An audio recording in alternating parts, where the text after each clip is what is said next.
नमस्कार दोस्तों, स्वागत है आपका हमारे YouTube चैनल एस्ट्रो विज्ञान में। आशा करती आप सभी को हमारी वीडियो पसंद आ रही होंगी। दुनिया भर के हिंदू श्राद्ध 2023 की तैयारी कर रहे हैं, जिसे महालया पक्ष या श्राद्ध पक्ष के रूप में भी जाना जाता है। यह भाग्यशाली अवधि भारतीय माह भाद्रपद के अंतिम 2 सप्ताह में होती है, जिसे भादो भी कहा जाता है। हिंदुओं के पास पितृपक्ष के दौरान अपने पूर्वजों का सम्मान करने और अपने मृत प्रियजनों को सम्मान देने का अवसर है। श्राद्ध 2023 की शुरुआत तिथि 29 सितंबर है और समापन 14 अक्टूबर 2023 को होगा। 15 दिनों के दौरान पितृपक्ष संस्कार आयोजित किए जाते हैं और मृतक को भोजन का त्याग किया जाता है। हिंदू पितृपक्ष को महत्वपूर्ण धार्मिक महत्व देते हैं। इन 16 दिनों का एकमात्र उद्देश्य अपने पूर्वजों और पितरों का सम्मान करना है। जब लोग अपने पूर्वजों को याद करते हैं और उन्हें पुजारियों या ब्राह्मणों के माध्यम से भोजन और पानी प्रदान करते हैं, तो इन दिनों को वर्ष का सबसे पवित्र समय माना जाता है। श्राद्ध पक्ष पितृपक्ष का दूसरा नाम है। श्राद्ध पक्ष दृक पंचांग के अनुसार भाद्रपद पूर्णिमा तिथि या 29 सितंबर 2000 नहीं दे पा रहे हैं, स्वान को भोजन नहीं दे पा रहे, कौवे को भोजन नहीं दे पा रहे हो, और मान लो गया ब्रह्म कपाली या कहीं पिंडदान नहीं कर पा रहे हो, तिलांजलि तर्पण नहीं कर पा रहे हो, तो एक काम जरूर करना, जल के पात्र में 2 बूंद गंगा जल डालना और वो गंगा जल शंकर को रोज 16 दिन तक चढ़ाइए। पितृदोष समाप्त हो जाए। जब ज्यादा घर में पितृदोष हो ना, ऐसा लगे कि पितृदोष बहुत ज्यादा है, 1 रुपए कमा रहे हैं, 1.25 रुपए खर्च हो रहा है, हाथ में पैसा नहीं टिक रहा, दुकान 4 दिन अच्छी चल रही है, फिर व्यापार डाउन हो जाता है, कोई पैसा लेकर भग गया, नहीं दे रहा, कहीं कर्जा मात्रा बढ़ गई है, ये पितृदोष के लक्षण है। इसमें आपके घर में जो भी रुद्राक्ष पड़ा हो, जो भी रुद्राक्ष रखा हो, क्योंकि संभाल के तो आप रखते नहीं, एक पानी के पात्र में उस रुद्राक्ष को डाल दीजिए, उसमें 1 चावल का दाना डाल दीजिए। महाराज, परिंदा जहां होता है, मटका, हंडा या रसोई घर में आपका जो पानी भरने का स्थान होता है, जिसको आरो क्या क्या लगा के रखते हो, उसी के कहीं पास में उस कलश को रख दीजिए, ऊपर से उसको ढक दीजिए। शाम के समय, सुबह रखा 10 बजे से 12 बजे के बीच में, शाम के समय प्रदोष काल में भगवान शंकर का नाम स्मरण कर कर, ओम नमः शिवाय बोलकर, श्री शिवाय नमस्तुभ्यम बोलकर, या महामृत्युंजय मंत्र का स्मरण कर कर, या गायत्री मंत्र का स्मरण कर कर, जो मंत्र आपकी बुद्धि में, विवेक में समाहित हो, उस मंत्र का नाम लेकर राम कृष्ण हरि जो बोल सकते हो, एक घी का दिया अवश्य प्रज्वलित करें। लंबी बाती का। कौन सी बाती का? फूल बत्ती का नहीं, गोल बत्ती का नहीं, लंबी बाती का। बत्ती का मुख दक्षिण की ओर। कहां पर होना चाहिए? दक्षिण की ओर, ना पूरब, ना पश्चिम, ना उत्तर। बत्ती का मुख कहां हो? दक्षिण की ओर। जैसे श्राद्ध पक्ष में ब्राह्मण को जब भोजन कराते हैं, तो ब्राह्मण का मुख श्राद्ध पक्ष के भोजन कराते समय अगर पूरब, पश्चिम और उत्तर का होता है, तो श्राद्ध के भोजन का फल नहीं मिलता। उसका मुख दक्षिण का होता है, तो हमारे घर के जितने भी पितर उस तिथि में गए होते हैं, सबको उसका भाग मिल जाता है और पितृदोष समाप्त हो जाता है। इसलिए ब्राह्मण का मुख श्राद्ध पक्ष में भोजन कराते समय दक्षिण का होना चाहिए। ब्राह्मण का मुख दक्षिण का होना।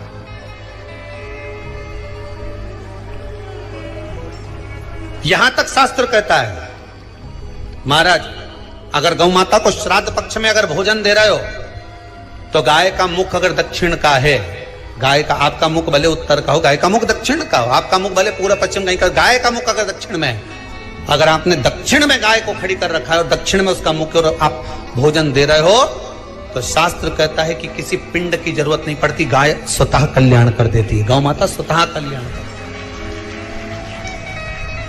दक्षिण मुखी हो। तो दिए की जो बाती का मुख कहां होना चाहिए? दक्षिण का, और दक्षिण का मुख जब दक्षिण का मुख हो, दक्षिण की ओर बाती हो महाराज, तब दक्षिण की बाती जलाने के बाद में भगवान से वहीं पर प्रार्थना करें। जो कलश रखा है उसके ऊपर जो प्लेट रखी है, ढाका गया है, वहां अपना सीधा हाथ रखें और अपने पूर्वजों का, अपने पितरों का स्मरण करें कि मेरे धन को लेकर कोई चले गया, मेरा व्यापार ऐसा चल रहा है, मेरा घर में बच्चों का विवाह नहीं हो रहा है, या घर में इतनी अशांति है, या तकलीफ है, या कष्ट है, ये सब का स्मरण कर कर उस कलश को रात्रि भर रखे रहने दें। सुबह स्नान आदि करने के बाद फिर एक घी का दिया दक्षिण की ओर लगाकर सुबह 10 बजे से 12 बजे के बीच में उस जल को शिव जी को समर्पित कर कर आ जाएं और वो रुद्राक्ष लेकर वापिस आ जाएं। महाराज वापिस आ जाए, उस रुद्राक्ष को अपने घर में रख दीजिए। वर्ष भर वो रुद्राक्ष आपको कभी बीमारी से नहीं घिरने देगा, कभी किसी जगह खड्डे में नहीं जाने देगा, वो उन्नति की ओर ही बढ़ाएगा। भले कोई भी रुद्राक्ष हो, 1 मुखी से लेकर 14 मुखी, 20 मुखी, 18 मुखी, जो रुद्राक्ष आपके पास में, आप तो उसका स्मरण करिए। आप उसका स्मरण करिए। आपको लगता है कहीं कहीं कि मेरे पितर मुझ पर क्रोध कर रहे हैं, आपको कभी कभी लगे कि मेरे ऊपर पितरों का पितृ दोष लगा हुआ है, या पितरों का श्राप लगा हुआ है, या हमारे यहाँ पर लोग अधोगति में ज्यादा मर जाते हैं, हमारे यहाँ ये काम ज्यादा हो जाता है, तो निवेदन है, श्राद्ध पक्ष चल रहा है, प्रयास करिएगा। एक चावल की कटोरी में, कटोरी के अंदर थोड़ा सा चावल रख लीजिए कच्चा, उस चावल की कटोरी में एक बेलपत्र बांध कर पानी का मटका, परिंदा, या जहां अपना रसोई घर में जल रखते हो, उस कटोरी को वहां पर 2 दिन 3 दिन तक रख दो। वैसे तो 16 दिन रखो ज्यादा अच्छा था, पर जो दिन अपने को मालूम है 2-3 दिन उसको रख दीजिए। घी का दिया लगाइए। 3 दिन के बाद में उस दुर्वा को, उस बेलपत्र को शिव बाबा को समर्पित कर दो। चावल पूरे घर में घुमाने के बाद चिड़िया को, या नदी में, या किसी जीव को प्रदान करो। महाराज पितृदोष कारण का सुंदर तरीका। कल आपको वो काम नहीं हो रहा है, बहुत दिनों से आप प्रयास कर रहे हो और काम अटका पड़ा हुआ है, तो प्रयास करना। जल के पात्र में थोड़ा सा शहद, गंगा जल उसमें डालकर, ये जो श्राद्ध पक्ष चल रहा है, जिस समय पर, जिस श्राद्ध पक्ष के अंतर्गत, श्राद्ध पक्ष में एक पात्र में जल लेकर उसमें थोड़ा सा शहद, गंगा जल डालकर भगवान शंकर को कुंदकेश्वर महादेव के नाम से, कौन से महादेव? कुंदकेश्वर, क्योंकि विदल और उत्पल, इन दोनों असुरों ने, राक्षसों ने जब बहुत उपद्रव मचाया,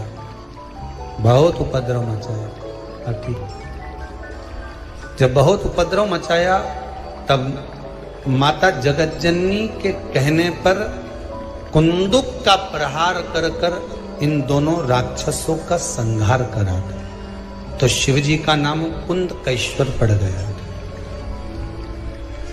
क्या नाम पड़ा था? कुंदकेश्वर। कहते हैं बहुत बांधाओं में जब व्यक्ति पड़ जाता है, बहुत बांधाओं में जब व्यक्ति चला जाता है, कुछ ना कुछ समस्याओं में जब व्यक्ति फंसा रहता है, पड़ा रहता है, तो कुंदकेश्वर महादेव का स्मरण करना चाहिए। एक प्रयास और करना, प्रैक्टिकल करने में क्या जाता है। दुकान पर ग्राहक नहीं आ रहे ना, आधा घंटा हो गया कोई ग्राहक नजर नहीं आया, फालतू बैठे हो ना दुकान पर, जब ग्राहक नहीं आता तो फिर ही हो। तो एक काम करो, कोई भी जरा सा हाथ में पानी लेकर कुंदकेश्वर महादेव के नाम से 51 बार 21 बार बोलकर 11 बार बोलकर वो पानी को दरवाजे पे छीट दो। आधा घंटा, ज्यादा से ज्यादा 20 मिनट, आधा घंटा 30 मिनट नहीं लगेंगे और ग्राहक प्रवेश करना प्रारंभ करें। प्रैक्टिकल करने में क्या जाए। अब ई में कहीं घटा तुम्हारा कि पानी घट गया, कि बोलने से कुंदकेश्वर महादेव का नाम लेने से जीवान घट गई, कुछ घटा? फायदा तो तुम्हारा ही हुआ। कुंदकेश्वर का नाम, कोई काम अटक रहा है, शहद जल के पात्र में डालिए और थोड़ा सा गंगा जल डालकर इसी श्राद्ध पक्ष में किसी भी दिन जब तुम्हारा मन पड़े तब शंकर जी को समर्पित कर और साथ में एक लोटा पानी, एक कलश जल का अलग से लेकर जाओ। जब शहद का जल शंकर जी को समर्पित कर दो, उसके बाद सादा जल शंकर जी को अवश्य समर्पित करके। शहद का जल बांधाओं को हर लेता है, बांधा को हरता है।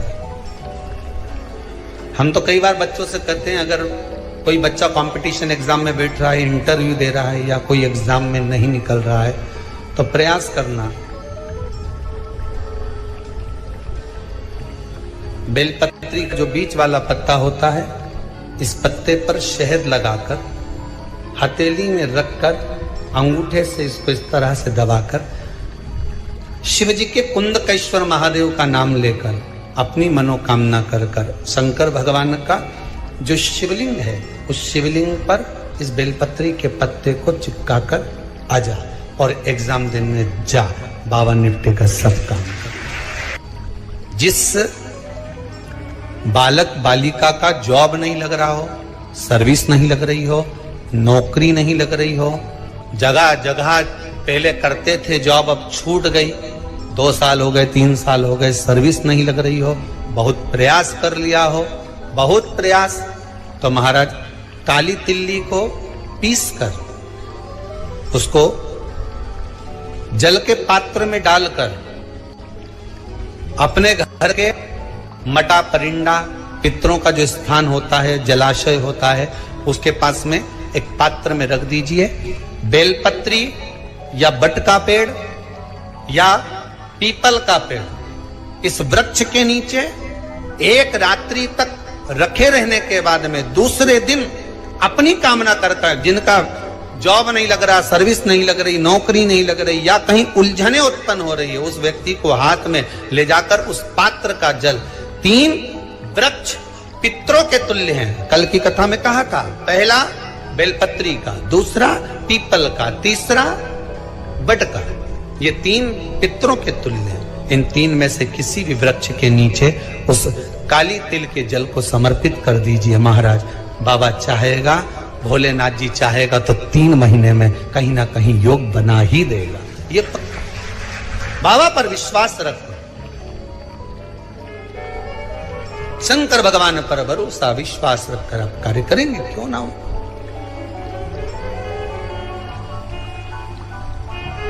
श्राद्ध पक्ष में महाराज पीपल के पेड़ के नीचे मात्र काली तिल्ली का पानी ही डाल देने से पितृदोष का निवारण हो जाता है। किसी लड़के की लड़की की विवाह शादी नहीं हो रहा हो, मंगल विवाह नहीं हो रहा हो, पानी के लोटे में थोड़ा सा काला तिल डालकर श्राद्ध पक्ष में पीपल के पेड़ के नीचे चढ़वा दीजिए।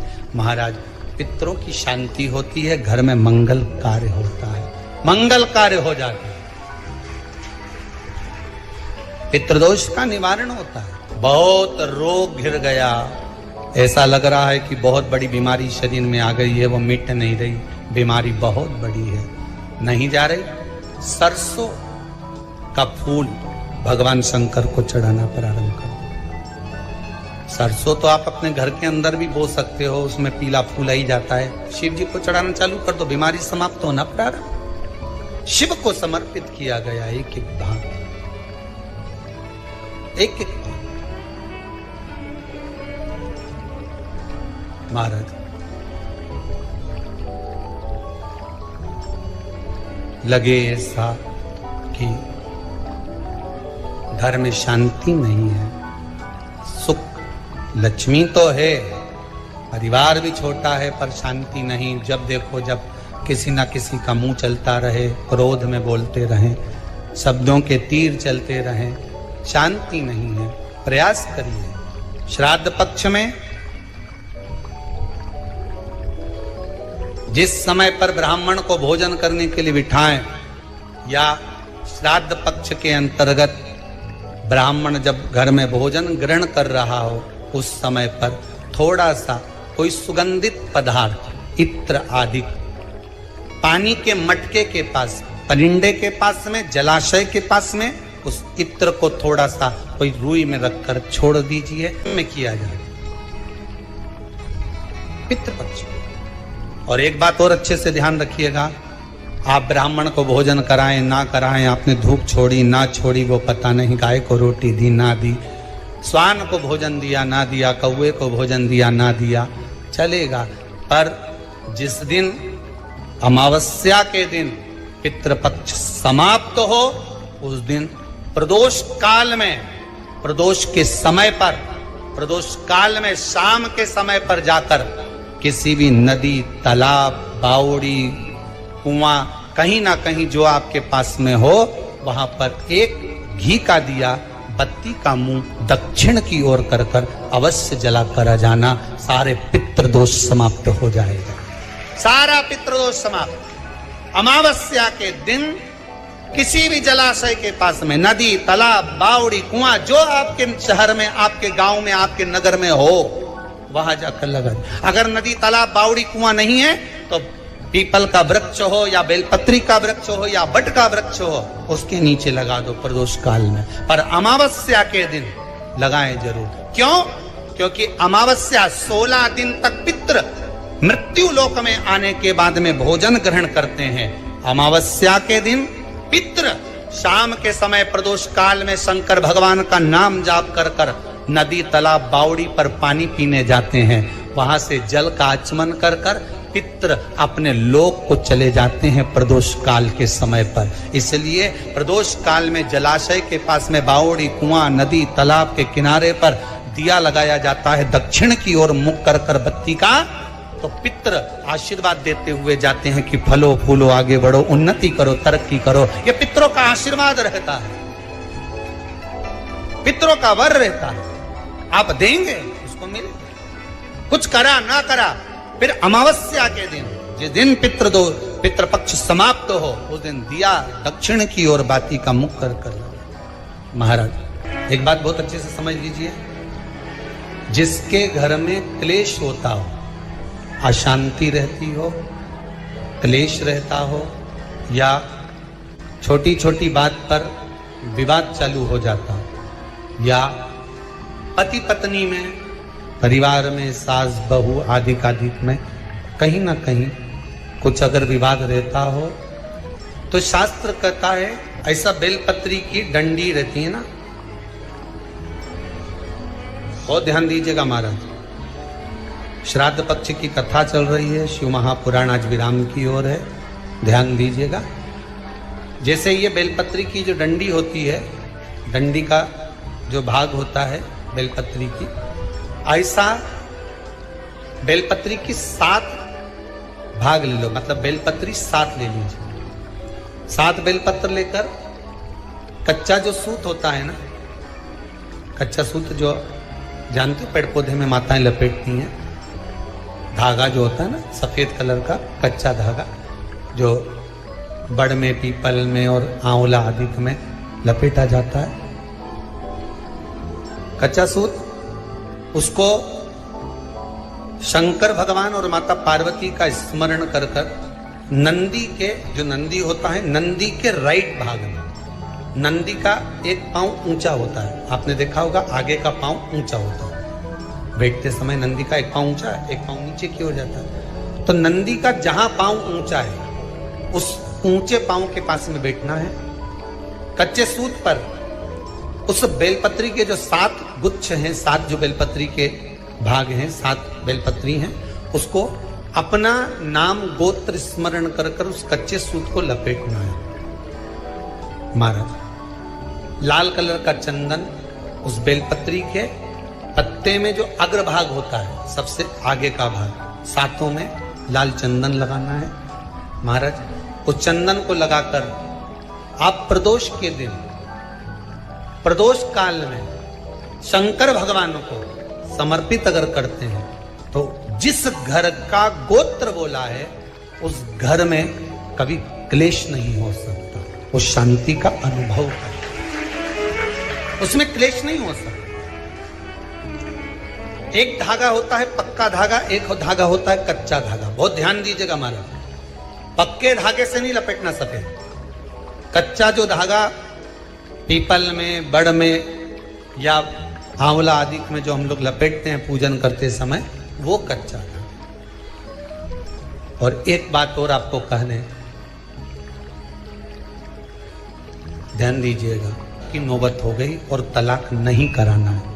आपस में वापिस प्रेम बढ़ जाए, छोरी वापिस घर में रहे, बेटा उसको रखे, बहू रहे, आपस में प्रेम बढ़े। वो भले मायके चली गई हो, वो भले लड़का छोड़कर चले गया हो, अकेली रह रही हो और चाहती है कि मैं पति के साथ रहना है, तलाक नहीं होना चाहिए। हम दोनों में प्रेम रहे, वो संभाले मेरे को भी और मैं भी आदर करूं, वो भी आदर करे। तो मेरा निवेदन है, कच्चा जो सूत होता है, कच्चा जो धागा होता है, नंदी के ठीक पीछे बैठकर कोई साथ में आपके परिवार का कोई व्यक्ति चले जाए और हस्तकमल को, जिसको अपने परिवार में वापिस रहना है, उस स्त्री हो या पुरुष हो, दोनों में से कोई भी नंदी के पीछे बैठकर सोमवार की जिस दिन अष्टमी पड़े उस दिन नंदी के पीछे बैठकर हाथ को ऐसा बंद करना है, हाथ में एक बेलपत्री रखना है, सीधी सीधी बंद कर कर 7 बार उस हाथ पर कच्चा सूत लपेट देना है। उस सूत को वापस निकाल लेना है। बेलपत्री के साथ में और बेलपत्री को तो अपने पास में रखना। सबसे पहले माता पार्वती का जो हस्तकमल ऐसा होता है शिव मंदिर में, उस हस्तकमल में वो सूत जो आपके हाथ से निकला है वो उसमें डाल देना है, माँ जगत जननी से प्रार्थना कर कर।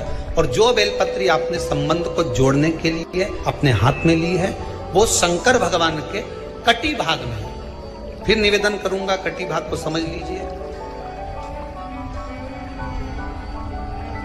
ये शिवलिंग रखा है, जहां पर शंकर भगवान का शिवलिंग, माता पार्वती जी के हस्त कमल पर जो शिवलिंग रखा है, ये भाग कटी भाग कहलाता है। इस जगह पर जहां शंकर और पार्वती का मिलन हुआ है, उस जगह पर उस बेलपत्री को रख देना। महाराज ज्यादा से ज्यादा 3-4 महीने लगते हैं, दोनों में वापिस प्रेम बढ़ जाता है, दोनों एक हो जाते हैं। तलाक तक बात चल भी रही हो तो वो तलाक समाप्त हो जाता है। प्रेम, करुणा, आसक्ति, स्नेह बढ़ जाता है। संबंध टूटने की कतार पर एक बार माता पार्वती को समर्पित तो करो अपना संबंध कि मां अब तुझे नहीं भाना। माना मैंने अपशब्द कह दिया होगा, माना मेरी गलती होगी, थोड़ी गलती उनकी भी होगी, पर दोनों की गलती है माँ, अब इस संबंध को तुझे निभाना। जब कच्चा सूत माता के हाथ में रखो तब माता को विनती करना, इस संबंध की डोरी अब तेरे को दे दी। दीन बंधु दीनानाथ मेरी डोरी तेरे, अब यह डोरी मैंने तुमको दे दी, अब यह संबंध आपको निभाना है। तो दोस्तों, इसी के साथ आज की हमारी वीडियो यहाँ पर समाप्त हुई। आशा करती हूँ आपको हमारी ये वीडियो जरूर पसंद आई होगी। हमारे चैनल एस्ट्रो विज्ञान को सब्सक्राइब जरूर करें और हमारी वीडियो को लिखें और शेयर भी करें, ताकि और लोग भी ये उपाय जान सके और अपने जीवन खुशियाँ पा सके। नमः शिवाय।